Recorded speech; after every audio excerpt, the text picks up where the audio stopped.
Welcome to Progym Technologies. I'm Venkat. This is part 47 of SQL Server. In this session, we'll learn about instead of delete trigger. Before continuing with the session, I strongly recommend to watch parts 45 and 46 of this video series. In SQL Server, there are three types of triggers: DML, DDL, and logon triggers.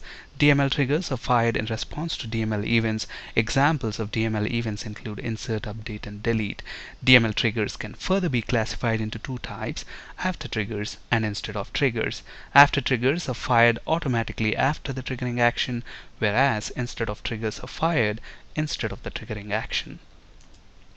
Now we know that in general, instead of triggers are extremely useful whenever you have a view that's based on multiple tables, and if you want to either insert data into it or update a view, update that particular view, then instead of triggers are extremely useful. Along the same lines, instead of delete trigger is also used to delete a row from a view that's based on multiple tables. Now we have been working with this TBL department employee table, in all these sessions of where we have discussed about triggers in this video series. So we have TBL department table here, which has got department ID and department name columns, and we have TBL employee table, which has got ID, name, gender, and department ID columns.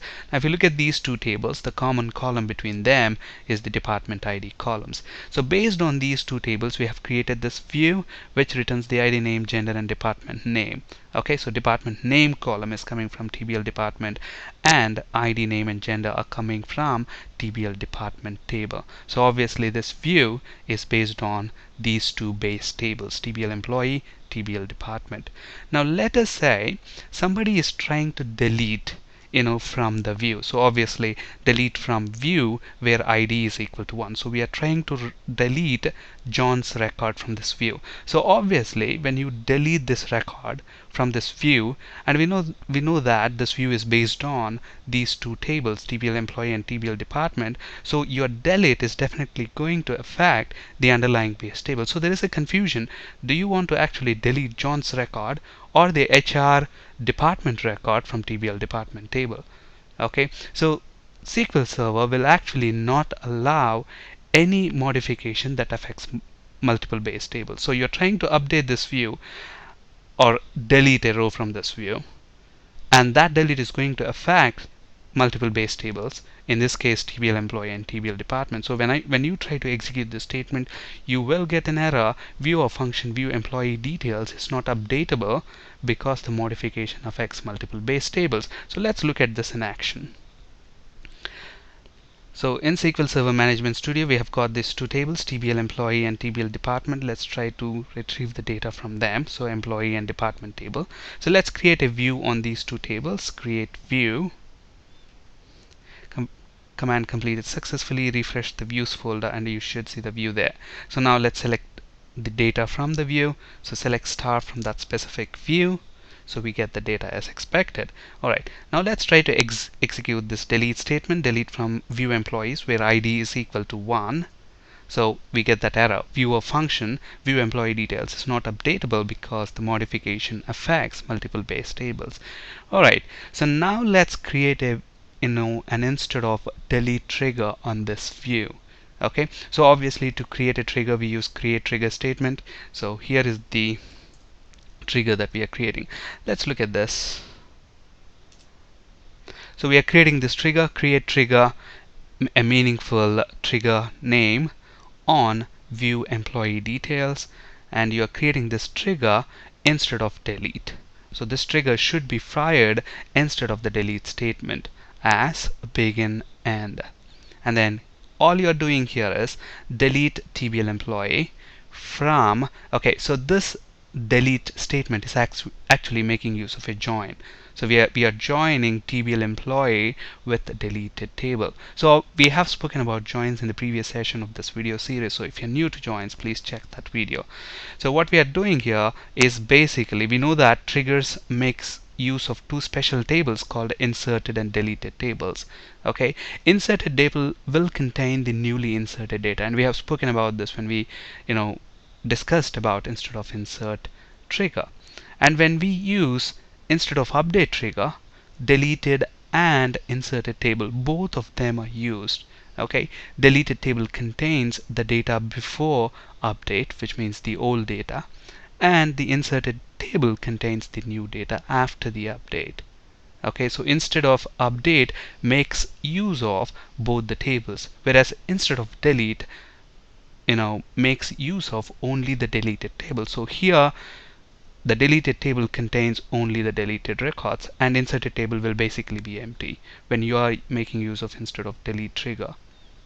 Similarly, for instead of insert, the deleted table will be empty because you're only inserting a row, so the newly inserted row will be present in that inserted table. Okay, so what we are doing here, we're actually retrieving, we are joining the deleted table, because if you delete 5 records, all those 5 records will be there in the deleted table.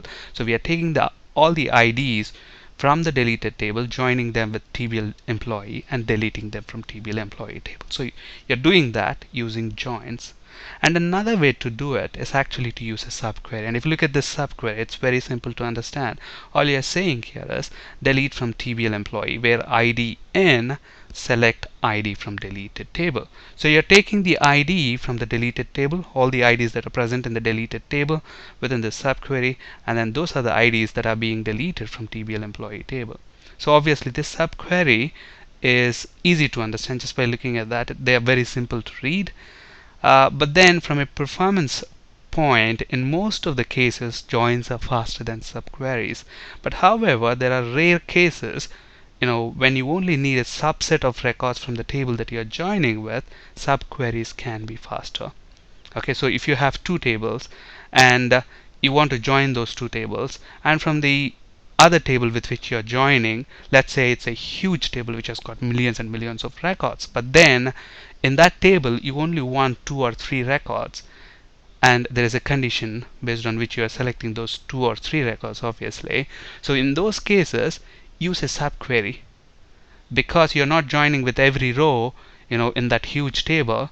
When you select those rows using the subquery, your query will be much faster than using joins. So but these are very rare, but in general we use joins. In fact, when you use subqueries, SQL Server converts them into joins. Okay, but then in general it's better to use joins over subqueries. Okay, so that's the trigger that we are using here instead of delete trigger. So let's create that.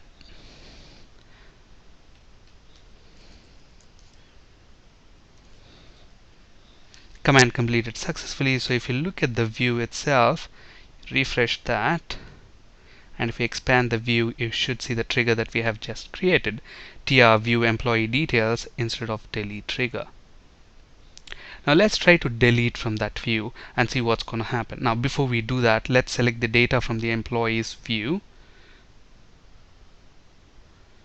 So we have records 1 and 2.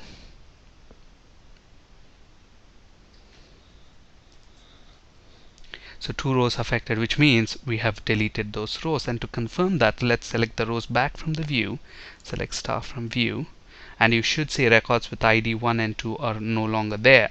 And just to make sure, we have deleted them from the base tables. So from the employee table, records with ID is equal to 1 and 2 are gone.